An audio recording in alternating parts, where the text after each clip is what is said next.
بچے نیزوں پہ چڑھ کے اس کے دین تم چند پونڈوں پہ کیا ظلم ڈھا کے آئے ہو، دفع ہو جاؤ یا اللہ انہیں جہنم میں ڈال، یہ کہنے کا موقع تھا۔ میں قربان جاؤں اس نبی رحمت، اس کامل اکمل نبی پہ، اس ہادی رہبر پر میں کہاں سے الفاظ لاؤں ان کی تعریف کے لیے۔ دو ہستیوں کا حق نہیں ادا کیا جا سکتا، ایک اللہ، ایک اللہ کا رسول۔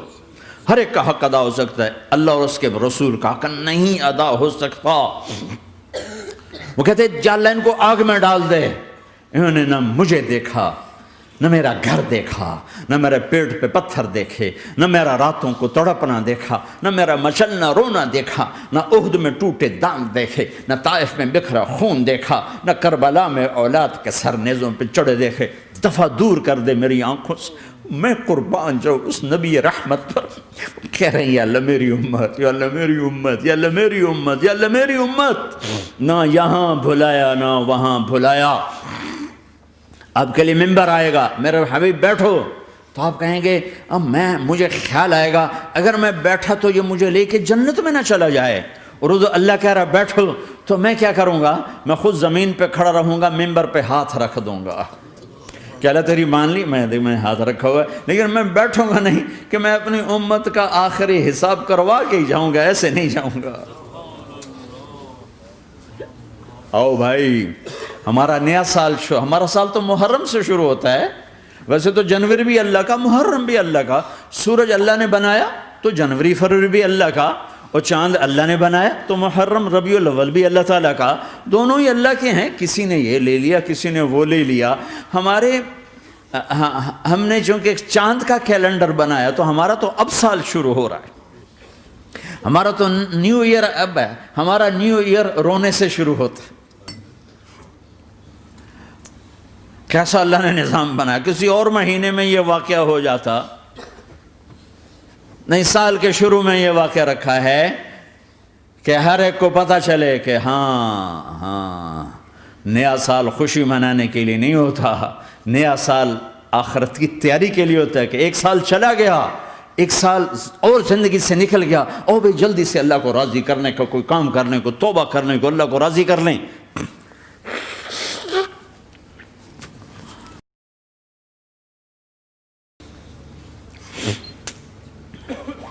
لیکن آپ کیا کہہ رہے ہیں؟ یا رب امتی امت، یا رب امتی امت، یا اللہ میری امت، یا اللہ میری امت، یا اللہ میری امت۔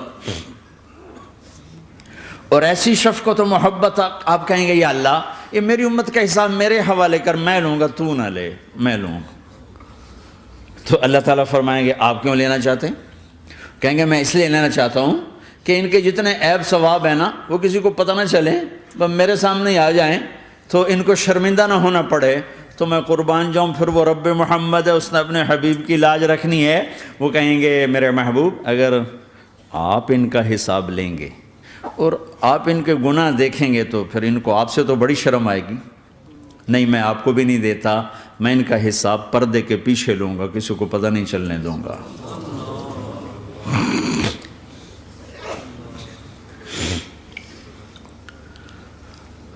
اتنی بڑی ہستی، اور آگے دیکھو طائف میں پتھر پڑ رہے ہیں، اور ہر قدم پہ پتھر پڑتے ہیں، یہاں تک کہ ایک دم پتھر پڑنے سے تو خون نہیں نکلتا، پتھر کون سا کوئی تیر ہوتا ہے، پتھر تو پتھر، لیکن اتنے پتھر پڑے پنڈلیوں کے اوپر کہ پھٹ گئیں، ان سے خون نکلتے نکلتے نکلتے جو جوتا تھا پاؤں میں ایسے ساتھ ایسے چپک گیا، اور ساری کائنات کے دلہا سردار بے ہوش ہو کے گرے۔ وہ آپ کے غلام زید نے نوکر تھے، انہوں نے اٹھایا کندھے پر، بھاگے، پیچھے وہ سر پہ چڑھے ہوئے پتھر مار رہے ہیں، اور آپ جتنا بھاگ سکتے تھے بھاگے، یہاں تک کہ بے ہوش ہو کے گر گئے۔ خون زیادہ نکل گیا تو انہوں نے کندھے پہ اٹھا، دوڑ لگائی، اور آگے سامنے باغ تھا، کس کا؟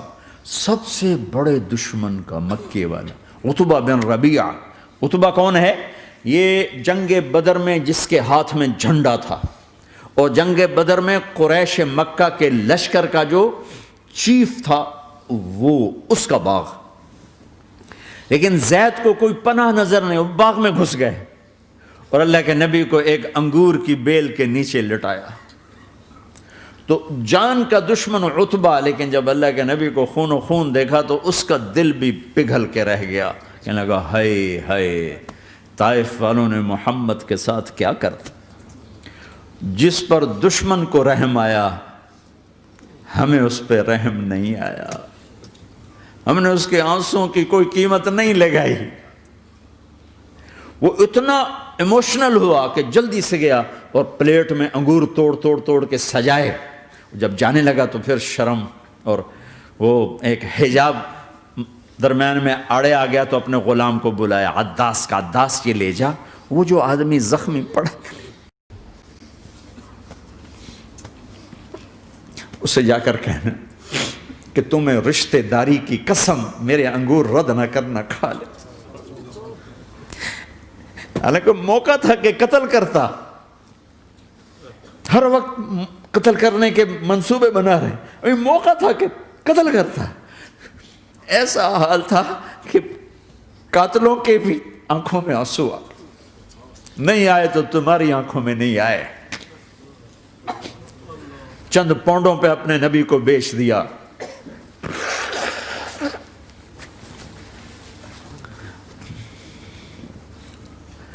کہنے کا عداس یہ لے جا, وہ جو آدمی لیٹر پڑا, اسے کہنا تو میں رشتہ داری کی قسم دیتا ہوں میرے انگور رد نہ کرنا, کھا.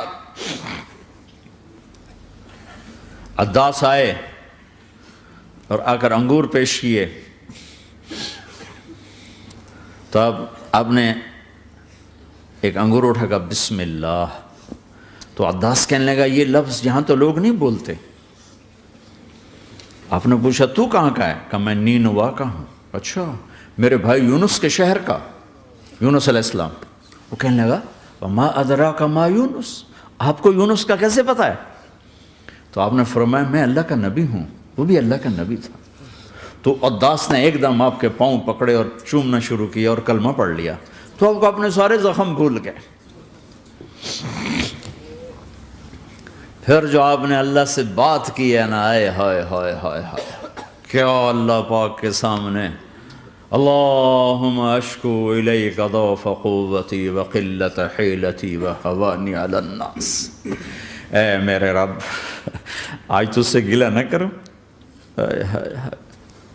آج تجھ سے گلہ نہ کروں, تو نے مجھے کن کے حوالے کر دی, تو نے مجھے کن کے حوالے کر دی. الی عدو ملکتہ امری او بعید یتجحم, ایسے دشمنوں کے حوالے تو نے کیا جنہوں نے میرا یہ حال کر دیا, تجھ سے کون سا چھپا ہوا ہے. ساتوں آسمان لرز گئے, عرش کانپ اٹھا, اور جبریل فرشتے کو لے کر ایک سیکنڈ کے کروڑویں حصے میں حاضر. یا رسول اللہ حکم فرمائیں, اطبق علیہم الاخشبین, یہ دو پہاڑ اٹھاؤں گا اور یوں ایسے چکی کی طرح یوں کر دوں گا. نبی رحمت, نبی رحمت, نبی رحمت. ارے تم تو آپس میں رحمت نہیں رہے ہو, ایسی فرقہ واریت کی آگ میں جلے ہو کہ ایک دوسرے کو سلام کرنا چھوڑ گئے, ایک دوسرے کے پیچھے نمازیں پڑھنا چھوڑ گئے. اور جاؤ پاکستان میں دیکھو ایک دوسرے کے خون کے پیسے پھر رہے ہیں. یہ کون سی امت ہے, یہ کون سا اسلام ہے؟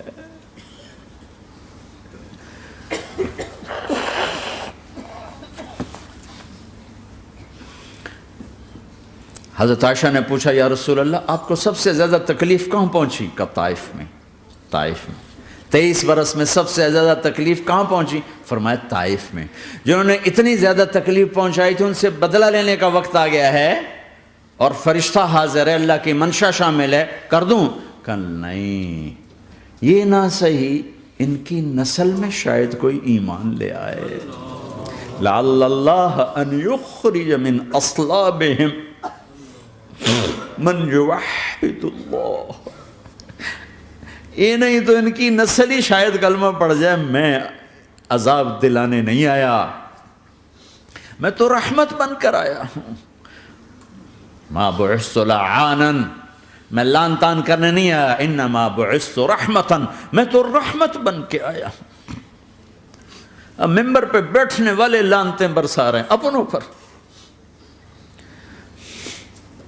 امت بنو، مسلمان بنو. اس دعا پر آسمان کے فرشتے روئے ہیں. ساتوں آسمان کے فرشتوں میں ہلچل مچ گئی. میرے بھائیو، یہاں کوئی آزاد نہیں ہے. موت سے لڑو، دکھاؤ. بڑھاپے سے لڑ کے دکھاؤ. غم اور دکھوں سے لڑ کے دکھاؤ. یہاں پابند بن کے چلو اس اللہ کے جس کی شہنشاہی ہے، اس اللہ کے جس نے مجھے بنایا.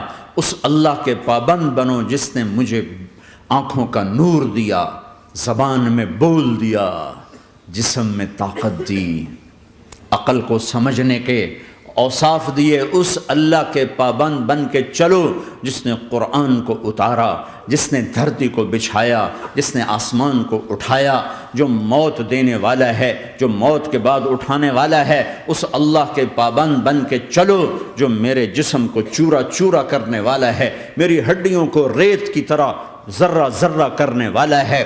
اس اللہ کی مان کے چلو جو پھر مجھے میرے اس پارا پارا وجود کو پھر جمع کرنے والا ہے. اس اللہ کے سامنے جھکو جو قبروں کو پھاڑ کر مجھے پھر کھڑا کرنے والا ہے. اس اللہ کے سامنے جھکو جو ساری آدم کی مردہ نسل کو دوبارہ زندہ کرنے والا ہے. اس اللہ کے سامنے جھکو جو زمین آسمان کو ایک دن توڑنے والا ہے، توڑ کے پھر بنانے والا ہے.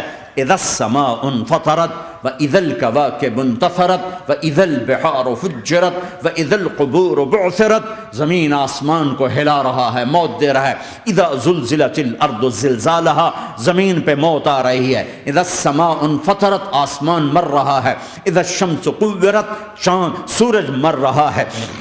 وَإِذَا الْجِبَالُ سُيِّرَتْ، یہ پہاڑوں کی موت ہے. عرش فرش لوح قلم کرسی ہر شے کو فنا کے گھاٹ اتارنے والا اور خود ہمیشہ باقی رہنے والا، دائم رہنے والا، قائم رہنے والا، اپنی ذات میں قائم، اپنی ذات میں دائم، موت سے پاک، تھکن سے پاک، نیند سے پاک، اونگ سے پاک، ظلم سے پاک، ذوق سے پاک، خزانوں کا مالک، عزت کا مالک، قوت کا مالک، شہنشاہی کا مالک، کبریائی کا مالک، ہیمنت کا مالک، جبروت کا مالک، جبروت کا مالک، خزانوں کا مالک، فرشتوں کا مالک، جبریل کا مالک، میکائیل کا مالک، اسرافیل کا مالک، اسرائیل کا مالک، طارق جمیل کا مالک، برمنگم والوں کا مالک، آدم کی ساری نسل کا مالک، 2 پاؤں پہ چلنے والوں پر بادشاہ، 4 پاؤں پہ چلنے والوں کا مالک، پانی کی مخلوق، ہوا کی مخلوق، زمین کی مخلوق، رینگنے والے، اڑنے والے، تیرنے والے، جھپٹنے والے، دھاڑنے والے، پھاڑنے والے، ڈسنے والے، سب پر میرے اللہ کی شہنشاہی ہے. للہ ملک السماوات والارض وما فیہن، لہ ما فی السماوات وما فی الارض وما بینہما وما تحت الثری وان تجہر بالقول فانہ یعلم السر واخفی. وہ کون ہے؟ اللہ. اللہ کیسا ہے؟ لا الہ الا ہو، کوئی اس جیسا نہیں، اکیلا معبود ہے. صفات کیسی ہیں؟ لہ الاسماء الحسنى. کیا صفات ہیں؟ الرحمن الرحیم، الملک القدوس، السلام المؤمن، المہیمن العزیز الجبار المتکبر، الخالق الباری المصور الغفار القہار الوہاب، الرزاق الفتاح العلیم القابض الباسط الخافض الرافع، المعز المذل السمیع البصیر الحکم العدل، اللطیف الخبیر الحلیم العظیم الغفور الشکور العلی الکبیر الحسیب المقیت الجلیل الکریم، الرقیب المجیب الواسع، المجید الحق، الوکیل القوی، المتین الولی، الحمید المحصی، الودود، المبدی المعید، المحیی الممیت، الواجد الماجد، الواحد الاحد، الصمد القادر، المقتدر، المقدم، المؤخر، الاول، الاخر، الظاهر، الباطن، الوالي، المتعال، البر، التواب، المنتقم، العفو، الرؤوف، مالك الملك، ذو الجلال والإكرام، المقسط، الجامع، الغني، المغني، المانع، الضار، النافع، النور، الهادي، البديع، الباقي، الوارث، الرشيد، الصبور جل جلاله. ذلكم الله ربكم الحق، یہ ہے تمہارا اللہ.